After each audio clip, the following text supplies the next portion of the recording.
అయ్యా, దేవుడిచ్చిన ప్రసాదం అనుకుని నలుగురిని కన్నాను. ముగ్గురికి పెళ్లి చేయగలిగానయ్యా. ఈ ఊరు ఏమిచ్చినా మీరు తీసుకుంటారు కదయ్యా. ఇది మిగిలిపోయింది. తమరే ఏదో ఒకటి చెయ్యండి అయ్యా. అయ్యా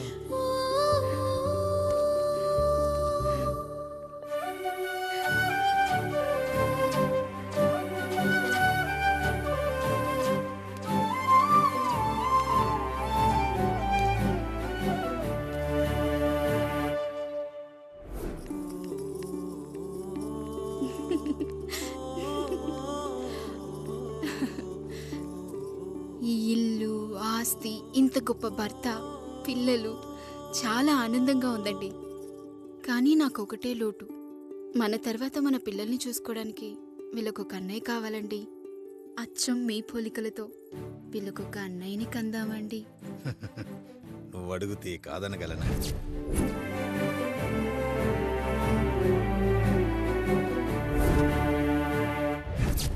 నానా రాయుడెక్కడా? ఇప్పుడే వస్తున్నాను నాన్న.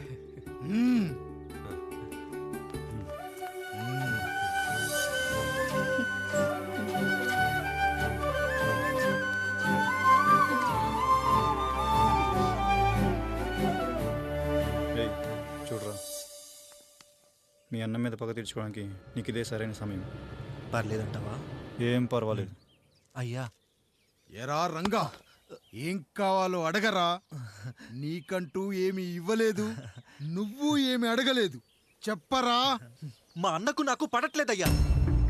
తోడ పుట్టినవాడని చాలా సహించాను. అడ్డమైన దానాలు చేసి ఆస్తి మొత్తం పోగొట్టాడు. ఇప్పుడేం కావాలరా?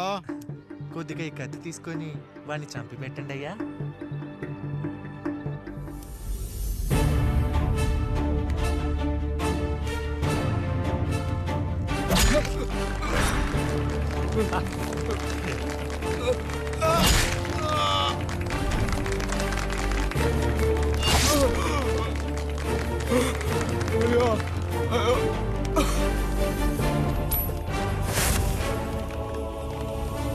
నాయుడు, అన్యాయంగా మా నాన్నని చంపేశావు.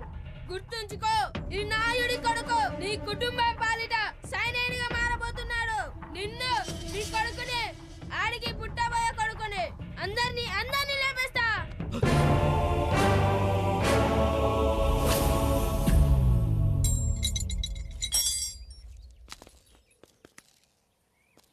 ఏం జరిగింది? మీరు హత్య చేసినట్టు ఇప్పుడే సమాచారం అందింది. తగిన సాక్ష్యాధారాలు పరిశీలించిన పిమ్మట మీకు యావజ్జీవ కారాగార శిక్ష, 2000 రూపాయల జరిమానా విధిస్తూ అరెస్ట్ చేస్తున్నాం. అయ్యగారు నా కోసం చేసిన త్యాగాన్ని హత్య అంటుందా మీ చట్టం? ఇదెక్కడ న్యాయం? మనిషికి ఇచ్చిన మాట నిలబెట్టుకుంటే అరెస్ట్ చేస్తారా? ఏ దేశంలో ఉంది చట్టం? నన్ను ఏం చేయమంటారు రాయుడు గారు? 9వ తరగతి చదివి ఊర్లో గాలికి తిరుగుతున్నా నన్ను మీ మనిషి ఒకడు పోలీస్ స్టేషన్లో ఉండాలని నన్ను ఎస్ఐన్ చేశారు.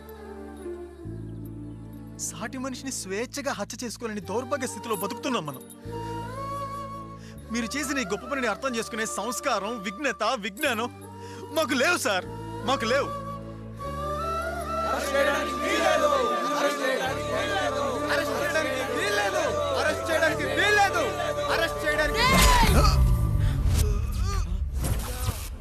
నాయుడు గారు,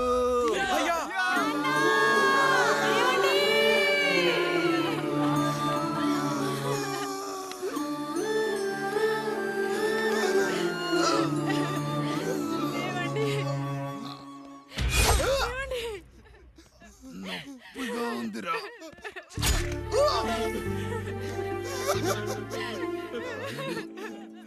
సుధా, నేను లేకుండా ఎలా ఉండగా? పర్వాలేదండి, బిడ్డలతో నేను ఉండిపోతాను. అయ్యో, ఈ పాడు సమాజం నిన్ను మనశ్శాంతిగా బతకనివ్వదు. ఇంతమంది పిల్లల్ని చూసుకుంటూ భర్త లేకుండా ఎలా బతకగలం?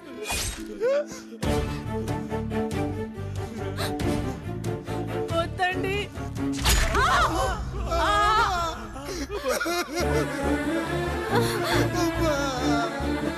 రాయుడు, బిడ్డలు జాగ్రత్త.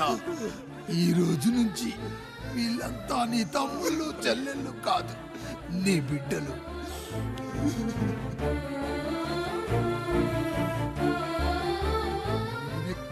వెళ్ళనురా. నీ కష్టం వస్తే ఒక్కసారి నాన్న అని పిలవరా. ఆ సమాధిలోంచి అయినా లేచొస్తా.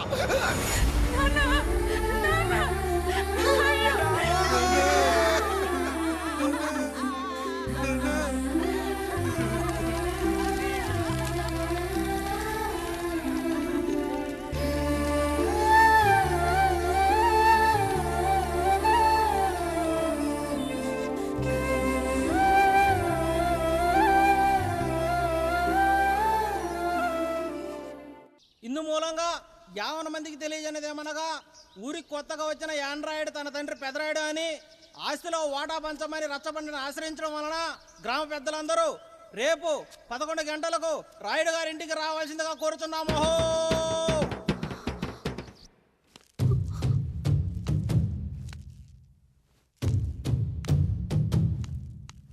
ఎందుకొచ్చారు? తన తాత పాపారాయుడు గారు ఆస్తి తనకు కూడా కావాలంటూ పంచాయతీలో ఫిర్యాదు చేశాడయ్యా.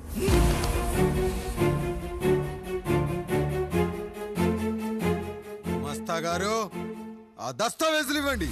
అయ్యా, మరి మా సంగతి ఏంటి? అడగరేంటి? అవునన్నయ్య. ఈరోజు మీ పన్మేష్ కొడుకొచ్చాడు, రేపు ఆ పాల్దాన్ కూతురు వస్తుంది. ఇలా వచ్చినోళ్ళంతా మీ సంతానమేని తెలిసాక అదిగో ఆ కాముడు చెప్పినట్టు మా ఆయన వాటా కిందో బాత్రూము, నాకో సబ్బు బిల్ల, నా పుట్టబోయే బిడ్డకో బొట్టు బిల్ల, ఇదే మిగులుతుంది. అయినా ఊరి జనాభా కన్నా అన్నయ్య పిల్లల సంఖ్య ఎక్కువైపోతుంది. వాళ్ళందరూ ఇంటి మీదకి వచ్చే లోపు మా ఆస్తి మాకు ఇచ్చేస్తే మా బతుకులు మేము బతికేస్తాంగా. అవునన్నయ్య, మా ఆస్తి మాకు కావాలంతే. ఎవరిని పట్టుకుని ఏం మాట్లాడుతున్నారయ్యా? గా ఉన్నప్పటి నుంచి ఆయన మిమ్మల్ని సాగుతూ ఉన్నారు. ఈరోజు పెరిగి పండయ్యాక మా దారి మేము చూసుకుంటా అనడం న్యాయం కాదయ్యా, న్యాయం కాదు. ఏ ఆయన నీకో కొడుకునిచ్చాడా? వాడి పేరేంటి? ఐఫోనా? ఎరా, ఆస్తి కావాలా? 4 బ్రష్లతో తోముకుంటే ఎక్కడ విడిపోతామో అని నా బ్రష్ టూత్ పేస్ట్ నీకు త్యాగం చేసినప్పుడు అప్పుడు అడగాల్సిందిరా అన్నయ్య ఆస్తి కావాలి అని. ఎరా, నేను వాడిపారేసిన లంగోటాలు మార్చి మార్చి చొక్కాలు చేతిగుడ్డలుగా వాడారే, అప్పుడు అడగాల్సిందిరా అన్నయ్య ఆస్తి పంచు అని. నువ్వు 6 నెలల పసికందుగా ఉన్నప్పుడు పాల కోసం ఏడుస్తుంటే నిన్ను తీసుకెళ్లి పశుల దొడ్లో కట్టేశానే, అప్పుడు అడగాల్సిందిరా అన్నయ్య నాకు ఆస్తి కావాలి అని. మా తండ్రి గారు పాపారాయుడు పోలికలు నాకు, నా పోలికలు ఆండ్రాయిడ్కి. అసలు మా కుటుంబంలో ఏ పోలికలు లేని మీకు ఎందుకు ఇవ్వాలరా ఆస్తి? ఆస్తి లేదు, గీస్తి లేదు. Get out, get out, get out, get out, get out, get out అని నేను అనొచ్చు, కానీ అనగలనట్రా? అనలేను. ఎందుకంటే మీరంతా నా తమ్ముళ్ళు, నా చెల్లెళ్ళు. రక్తం తాగిన దోమ కూడా వెళ్ళేటప్పుడు కృతజ్ఞతగా ఏ మలేరియానో టైఫాయిడో వదిలి వెళ్తుంది. కానీ రక్తం పంచుకొని పుట్టిన మీరు ఈ అన్నయ్య కోసం ఆస్తి కూడా వదల్లేకపోతున్నారు కదరా. గుమస్తా గారు, నా యావదాస్తి నా తమ్ముళ్లకు, చెల్లెళ్లకు వాళ్ళ పేర్ల మీద రాయండి. నాకు చిల్లి గవ్వ కూడా అక్కర్లేదు. ఇక ఈ ఇంటికి నాకు ఎటువంటి సంబంధం లేదు. లక్ష్మి, సావిత్రి, మీ చీరలు విప్పేయండి. ఇక్కడికి వచ్చేటప్పుడు ఏ చీరలు కట్టుకున్నారో వెళ్ళేటప్పుడు కూడా అదే చీరలు కట్టుకోండి. వెళ్ళిపోదాం. దస్తావేజులు తీసుకురండి.